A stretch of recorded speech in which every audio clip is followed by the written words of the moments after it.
desde el 1.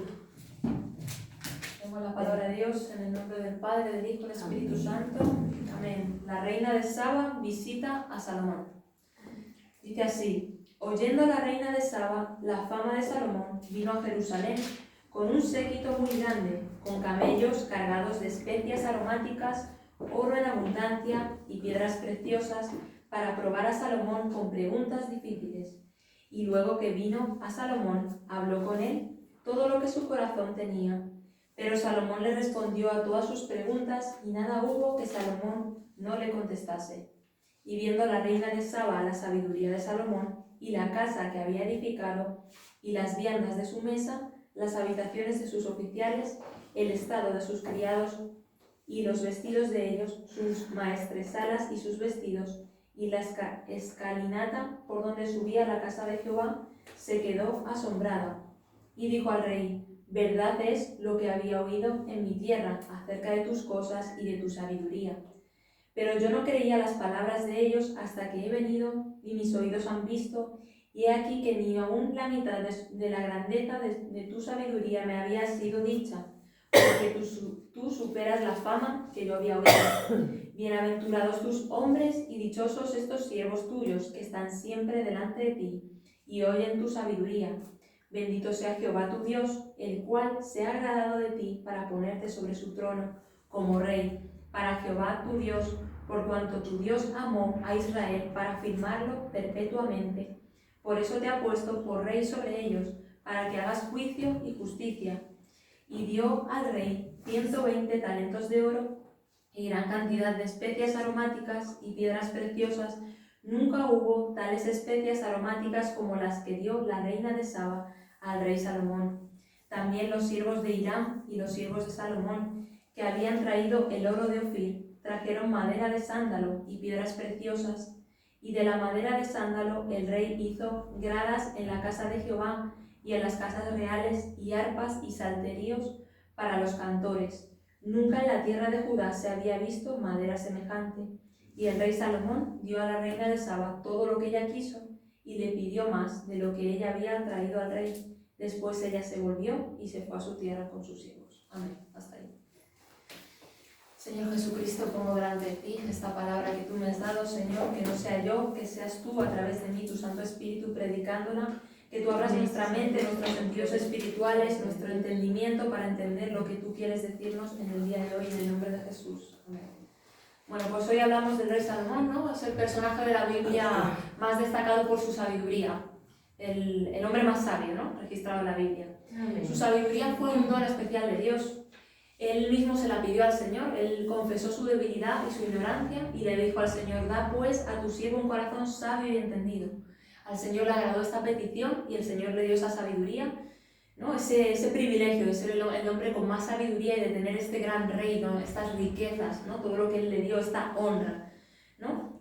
Aquí hablamos también sobre la reina de Saba, que vino en un principio con malas intenciones, como se nos dice en el versículo 1, que vino para tratar, ¿no?, de hacerle preguntas difíciles. Pero al final cambió su actitud. Esta mujer se quedó asombrada y maravillada de esta sabiduría de Dios en Salomón, de cómo Dios la había honrado con todo lo que él tenía, con ese reino, con esas riquezas, ¿no? Y ella misma le honró al rey, ¿no? Vemos como dice que aquí ella le dio talentos de oro, especias aromáticas, piedras preciosas, que nunca hubo tales especias como las que le dio la reina de Saba a Salomón, ¿no? Salomón también compartió lo que Dios le había dado a ella, le dio parte de toda la riqueza que Dios le había dado, ¿no? Porque dice la palabra de Dios que más bienaventurado es dar que recibir. Él compartió de la bendición que Dios le había dado, ¿no? Y respecto a la reina de Saba también podemos trasladarlo como dice el Señor, que cuando andamos bien con Él, Él pone aún a nuestros enemigos a nuestro favor. Ella a lo mejor iba con actitud de enemiga, pero como Dios honró a Salomón, con la que iba con malas intenciones,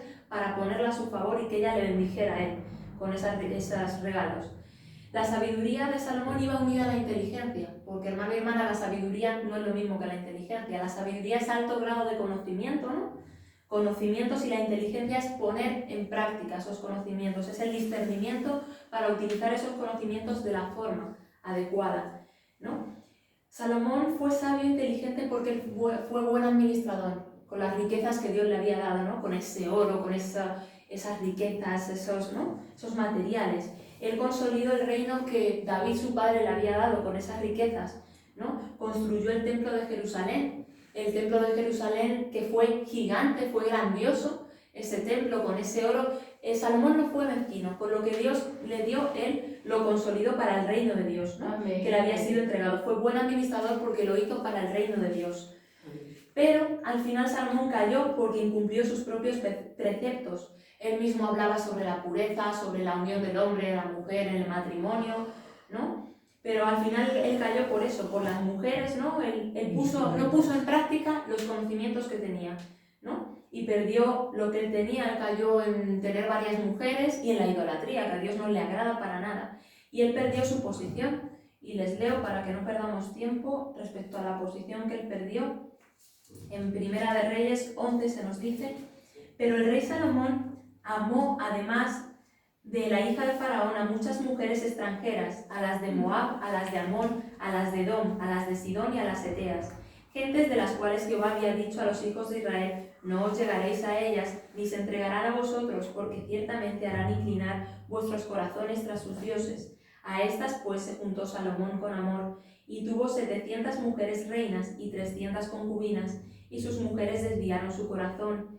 Y cuando Salomón era ya viejo, sus mujeres inclinaron su corazón tras dioses ajenos, y su corazón no era perfecto con Jehová su Dios como el corazón de su padre David, porque Salomón siguió a Astoret, diosa de los sidonios, a Milcom, ídolo abominable de los amonitas, e hizo Salomón lo malo ante los ojos de Jehová, y no siguió cumplidamente a Jehová como David su padre.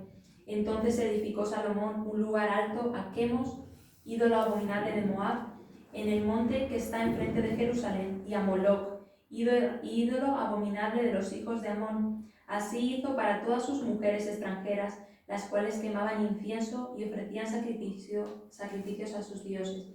Y se enojó Jehová contra Salomón, por cuanto su corazón se había apartado de Jehová, Dios de Israel, que se había aparecido 2 veces, y le había mandado acerca de esto, que no siguiese a dioses ajenos, mas él no guardó lo que le mandó Jehová. Y dijo Jehová a Salomón: por cuanto ha habido esto en ti, y no has guardado mi pacto y mis estatutos que yo te mandé, romperé de ti el reino, y lo entregaré a tu siervo. Sin embargo, no lo haré en tus días, por amor a David tu padre, lo romperé de la mano de tu hijo. Vemos que perdió todo el reino que Dios le había puesto como rey, ¿no? Como administrador. Qué triste, hermano y hermana, que con todos esos conocimientos, esa sabiduría, sabiendo qué hacer y qué no, por incumplir lo que no había que hacer, perdió su posición como rey y perdió lo que Dios le había entregado, el reino. Pedro también nos habla sobre ser buenos administradores, ¿no? Que eso está muy relacionado con lo que estamos hablando de la sabiduría y una conducta de inteligencia. Pedro nos dice en su primera carta, en 4:10: cada uno según el don que ha recibido, ministrelo a otros como buenos administradores de la multiforme gracia de Dios. Porque el Señor, y en estos tiempos, hermano y hermana, no nos da como a Salomón oro, piedras preciosas, riquezas y especias. El Señor nos da a ti y a mí para edificar el reino los dones y los talentos. Eso es lo que sostiene el reino de Dios aquí en la tierra, la iglesia de Dios aquí en la tierra. Son los fundamentos y lo que embellece y enriquece a una iglesia. Además de ello, en la parábola de los talentos, el Señor nos enseña cómo ser buenos administradores. Vamos ahora al libro de Mateo, para verlo, Mateo capítulo 25. Mateo 25. 25, 14. Parábola de los talentos.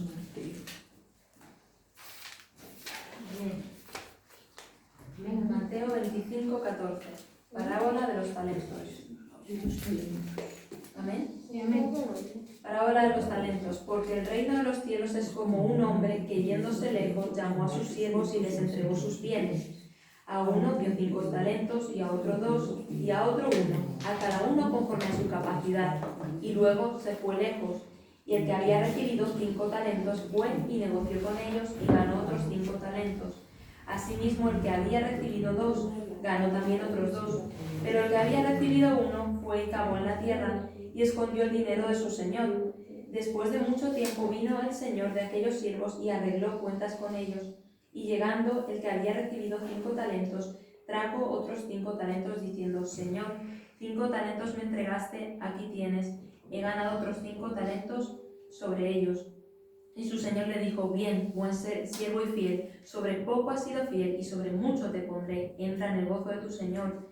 Llegando también el que había recibido 2 talentos, dijo, Señor, 2 talentos me entregaste, aquí tienes, he ganado otros 2 talentos sobre ellos.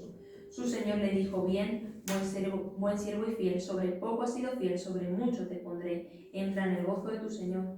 Pero llegando también el que había recibido 1 talento, dijo, Señor, te conocía que eres hombre duro, que siegas donde no sembraste y recoges donde no esparciste, por lo cual tuve miedo y fui y escondí tu talento en la tierra. Aquí tienes lo que es tuyo. Respondiendo su señor le dijo, siervo malo y negligente, sabías que ciego donde no sembré y que recojo donde no esparcí. Por tanto, debías haber dado mi dinero a los banqueros, y al venir yo hubiera recibido lo que es mío con los intereses. Quitadle pues el talento y dadlo al que tiene 10 talentos. Porque al que tiene le será dado y tendrá más, y al que no tiene, aún lo que tiene le será quitado. Y al siervo inútil, echadle en las tinieblas de afuera, allí será el lloro y el crujir de dientes. ¿No? Aquí estamos viendo cómo Jesucristo les había dado talentos a estos hombres, a estos siervos, y que ellos tenían que invertir para que eso produjera, ¿no? Porque el Señor nos habla de intereses, que produce algo, ¿no? Para que ganaran otros. Pero vemos cómo hubo uno conformista que no invirtió, el único que Dios le dio, y perdió. Perdió, y no solo eso, que el Señor se lo dio al otro, ¿no? La inversión en el reino de Dios, hermano y hermana, produce algo, produce intereses, produce crecimiento, produce recompensa. No es como una inversión terrenal, ¿no? Que en esta tierra, en este mundo, uno puede invertir en empresas, en el banco, en la bolsa, ¿no? Pero podemos salir ganando, podemos salir perdiendo. En el reino de Dios no, en el reino de Dios la inversión siempre genera bendición, siempre genera abundancia, fluir y victoria. Para su reino aquí en la tierra, para la iglesia, para tu vida personal y sobre todo para la vida venidera, que es allí donde el Señor nos va a pedir cuentas de qué hicimos aquí en esta tierra. Amén. Pero ¿qué es lo que pasa con el ser humano? Que como dice la Biblia, nos creemos sabios en nuestra propia opinión y somos malos administradores, y no solo en la iglesia, fuera de la iglesia, en el mundo, en la naturaleza, todos estamos incluidos, los cristianos y no cristianos. Y cuando las cosas van mal, ¿qué es lo que pasa? Señalamos siempre a la otra persona, a la de fuera, o a Dios. Todo está mal por culpa de Dios o por eso o por esa. Se nos olvida señalarnos a nosotros mismos y que hay alguien allá abajo también, que mueve muchos hilos en este mundo. Tiene también parte en este mundo, por desgracia. Vemos también cómo se nos dice que el Señor después de tiempo vino y arregló cuentas con estos hombres, con talentos, ¿no? El Señor va a reclamarnos cuando estemos allí delante de decir, ¿qué hicimos aquí en la tierra? Va a decir, ¿qué hiciste, hermano y hermana? ¿Qué hemos hecho? ¿Qué no hicimos? Pero si nos fijamos, no hace falta solo enfocarlo en eso, porque el Señor puede que esté llamando nuestra atención en este mundo y en esta tierra sobre los desapercibidos, simples e insensatos que somos los seres humanos, que no nos paramos a pensar en cómo va el mundo en general por nuestra culpa, por nuestra mala administración, por nuestra falta de sabiduría. Indirectamente, si nos fijamos en los sucesos, el Señor está llamando la atención de la humanidad, de cada uno de nosotros. ¿Qué estamos haciendo?, nos dice el Señor. Simplemente con ver la naturaleza, el ambiente, los seres vivos. La naturaleza, le doy datos, el hemisferio norte registra el verano más caluroso en la historia. La contaminación provoca 7 millones de muertes prematuras cada año. Mueren, el otro día salió en las noticias, mueren 380 ballenas en las costas de una isla australiana. Y los desastres que vemos naturales están relacionados con el cambio climático. La salud, según la Organización Mundial de la Salud, 2.700.000 muertes al año por el insuficiente consumo de verduras. La mala alimentación disminuye la respuesta de nuestro sistema de defensas, altera nuestro desarrollo y aumenta nuestra predisposición a sufrir enfermedades, y la falta de ejercicio mata a 3.200.000 personas cada año y está relacionada con la diabetes y accidentes cerebrovasculares. Para que veamos, hermanos y hermanas, simplemente con el mundo que Dios nos ha dado y con nuestro cuerpo físico, lo que los seres humanos estamos mal administrando. Al Señor nos va a pedir cuentas al ser humano, porque al ser humano es al que nos ha puesto como cabeza sobre la humanidad. Los animales no le va a pedir cuentas, incluso los animales están siendo hasta mejores que nosotros. Al ser humano nos puso como corona, como cabeza y autoridad de su creación en el mundo, y nos puede pedir cuentas. El Señor nos está diciendo qué estáis haciendo, qué estamos haciendo con la salvación que nos ha dado, con la relación que podemos tener con Dios, con las bendiciones que recibes, que recibimos, con el tiempo que nos da, y como vemos aquí, con los dones y los talentos que nos da, porque cada uno tenemos, según la medida que Dios nos ha dado, un don o un talento. Un talento es una habilidad natural heredada puede ser que hay gente que tenga, gente que no tenga, eso sí que es verdad, pues a que se le da muy bien cantar, pintar, dibujar, ¿no? Es una habilidad heredada. Pero un don es por el poder del Espíritu Santo de Dios, para edificar a otros, es lo que embellece, lo que sustenta el reino de Dios, la iglesia, el reino de Dios aquí en el mundo. Amén. Es por el poder del Espíritu Santo, eso no es que tú tengas o no tengas, todos tenemos más o menos en nuestra medida. Siempre consideramos y nos llama más la atención los que son más llamativos, ¿no? Subirse aquí, predicar, profetizar, el pastor, la pastora, cómo ponen la mano sobre los enfermos, sanan, las personas son sanadas, son liberadas. Pero, dice el Señor, ¿significa que no hay más? Que si no tienes eso, no tienes ningún don, que solamente tiene el don el pastor, la pastora, el líder. No, hermano y hermana, hay más dones. El mismo Jesucristo, Él no se presentó como el pastor, el rey de reyes, no se puso, ¿no?, con esa tan llamativo. Él vino en humildad, Él vino vestido normal, en humildad, manchándose los pies, andando por tierra. ¿Y qué vino? A lavar los pies a sus discípulos, a consolar a la gente que estaba triste, a la gente que estaba atribulada. La comprensión, la amabilidad, la empatía, el amor. Él no vino como un pastor, ni no vino ahí recalcando la autoridad. Eso no son dones, hermana y hermana, el mismo Jesucristo. Esos son dones, el servir a otro. Un don y que a Dios le agrada. A Dios no solo le agrada a un pastor, una pastora, una autoridad. La persona que está en una puerta de la iglesia con amabilidad, abrazando con amor al hermano y hermana cada vez que entra o cada vez que sale. La persona que tiene comprensión, empatía, se pone en el lugar de la necesidad de otro, ora por otro, intercede por otro.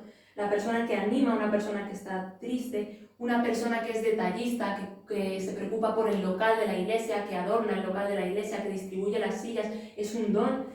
Una persona que es cuidadosa, que limpia la iglesia, una persona que evangeliza, que gana a las personas que están fuera en la calle, los invita a la iglesia a participar, una persona que tiene gusto por los niños, que le gusta enseñar a los niños sobre la palabra de Dios, es otro don, hermano y hermana, que podemos tenerlo tú y yo. El Señor te está diciendo hoy, ponlo a ejercer ese don, ponlo a ejercer. El Señor te va a dar más, te va a dar dones que incluso tú creías que no tenías, como estos hombres que ganaron más talentos. Según tú inviertas, el Señor te va a dar más, van a crecer los intereses, los beneficios, ¿no? La buena administración genera un fluir, genera abundancia.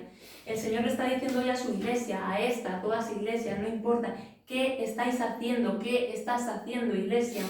Es triste, hermano y hermana, la salvación se pierde. Muchos cristianos que llevan años pisando la iglesia, que llevan desde niños escuchando predicaciones, se van a perder. La sabiduría, todo lo que han escuchado del pastor, de la pastora, todo lo que se sabe de la Biblia, si no lo aplican con inteligencia, se van a perder, como se perdió este hombre. Van a perder su posición, aquí como Salomón, su posición como rey, como príncipe del pueblo de Dios o princesa, como hijo o hija de Dios. Y otros que llegaron por esa puerta, en último lugar, lo van a aprovechar más, van a ser más sabios, más inteligentes y van a llegar allá arriba. Y otros que llevan años en la iglesia se van a ir ahí abajo y van a perder lo que Dios le ha dado.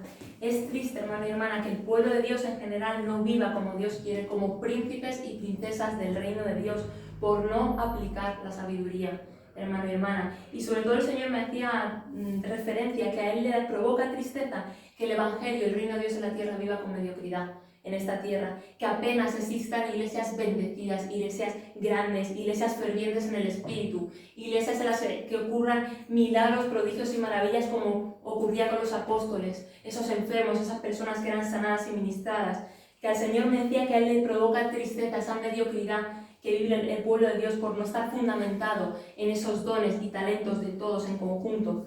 Y al Señor me decía que le provoca tristeza que lo más conocido en el mundo sea esa religión que está muerta. Y no es crítica, a Dios no le agrada la religión que predomina en el mundo. A Él le produce tristeza que haya más iglesias católicas, sean más grandes las iglesias católicas, esa religión muerta, que la iglesia evangélica, que la relación con Dios, que es lo que Dios quiere, una relación, no una religión muerta. Y que lo más visto en el mundo sea esa religión muerta o personas que no creen en Dios. A Él le produce tristeza. Que existan en cada pueblo 1, 2 y 3 iglesias católicas y en muchos pueblos todavía no existan ni una iglesia evangélica.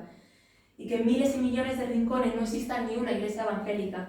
Y podemos pensar, que eso sí que es verdad, bueno, pues que la iglesia católica la apoya el gobierno, los reyes, las autoridades, les dan dinero, les dan el lugar, construyen los templos.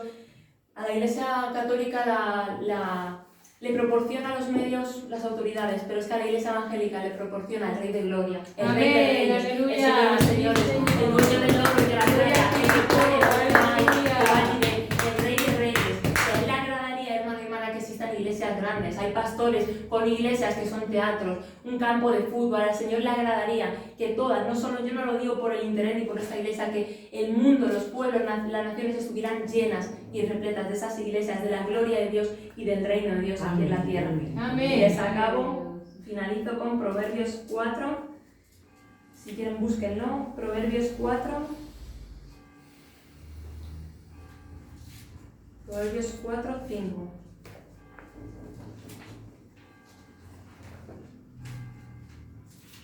Proverbios 4, versículo 5. 4, 5. Dice así: adquiere sabiduría, adquiere inteligencia, no te olvides ni te apartes de las razones de mi boca. No la dejes y ella te guardará. Ámala y te conservará. Sabiduría ante todo, adquiere sabiduría, y sobre todas tus posesiones adquiere inteligencia. Engrandécela y ella te engrandecerá. Ella te honrará cuando tú la hayas abrazado. Adorno de gracia dará tu cabeza, corona de hermosura te entregará. Amén. Amén. Gloria a Dios.